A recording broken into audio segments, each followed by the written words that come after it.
you guys can see, the engine temperature gauge is all the way to the bottom, which means the thermostat is stuck. And I'm going to turn off the truck, and you guys are going to be able to hear that the radiator fans are still on.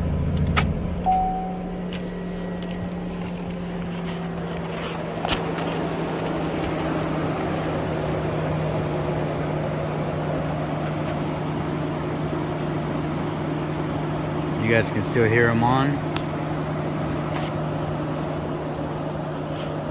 And it popped up with this coolant thermostat code.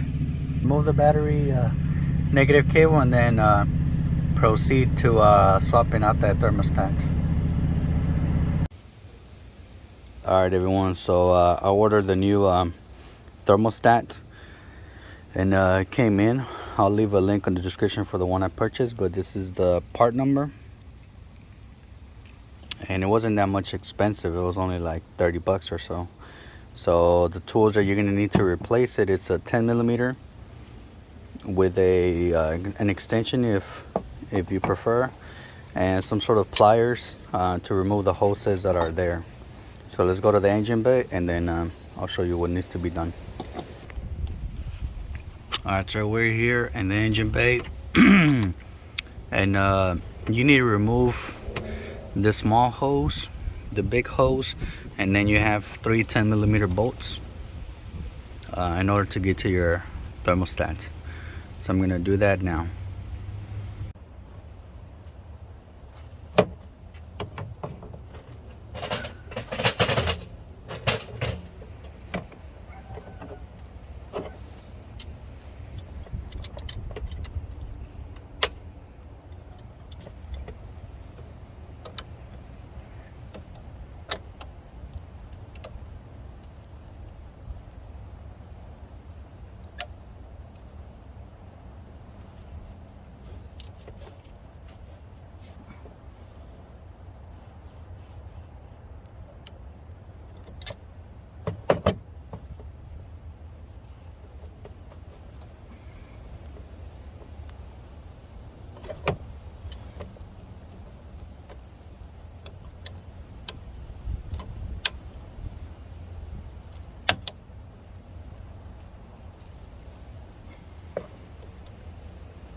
Now, most likely when you remove this, it's going to spill some of the coolant.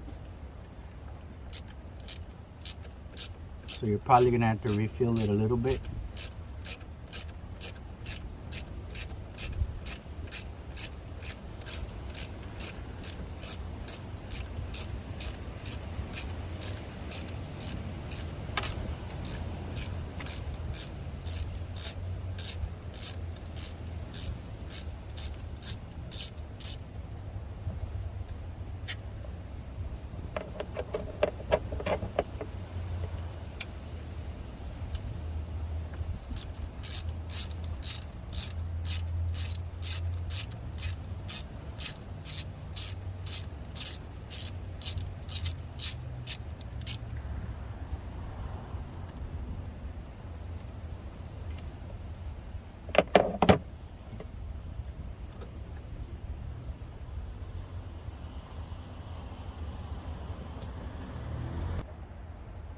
gonna grab a pair of needle nose pliers so I can remove that other hose.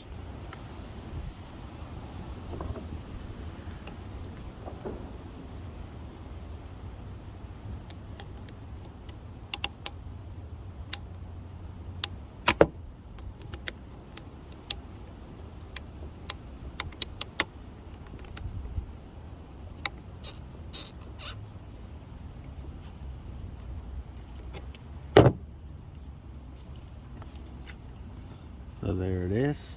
That's that. Now let's compare both the new one and the old one.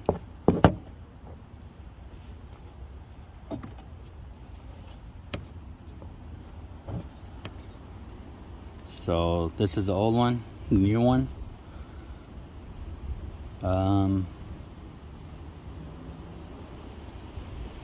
Not a lot of difference that I can see, but according from all my research, this is a part that's making my truck's radiator fans stay on even when the truck is off. So this should fix the issue. I'm not really sure why. I haven't researched into that, but it seems to be that this is the problem. So the gasket of this one came off, so I'm gonna remove it from the housing over there, and then I'm gonna install the new one with what already has this O-ring on it. So let's go ahead and do that now.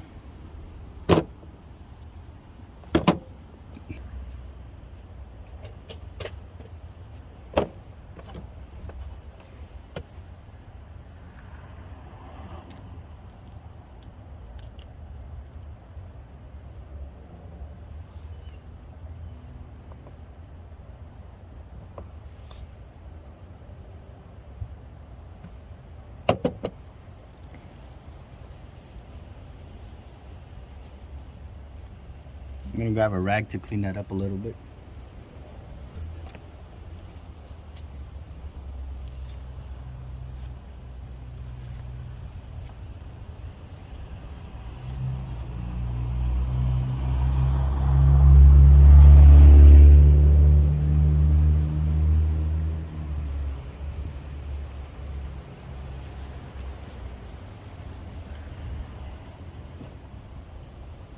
Another thing I'm gonna do, I'm gonna install the small hose now, because I saw that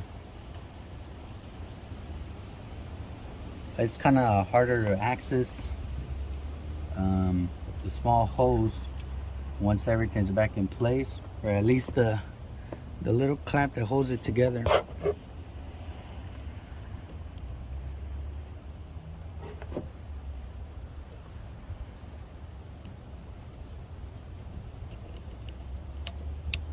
I'm pretty sure they sell some pliers for this that are meant to crimp this up so you can install it back in place, but this is what I have on hand, so this is what I'm going to use.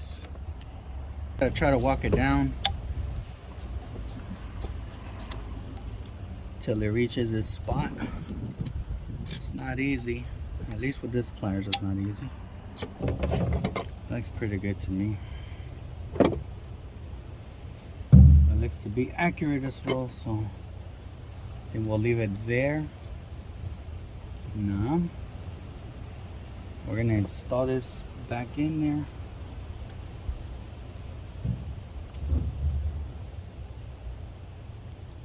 We're gonna put our screws, our bolts back in place. Start with the one in the back.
tighten them one at a time, slowly.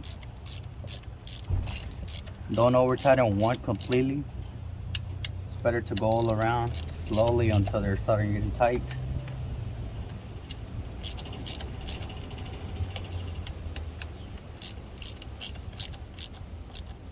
And once it's tight, then go ahead and do all of them. I'm not really sure how many foot-pounds, but I wouldn't go too hard because this is plastic, so you don't want to break it. So that looks pretty good. So we're gonna put our hose back in place. Good. All right, guys. So we got the hose back in place. And now it's time to put the clamp back in.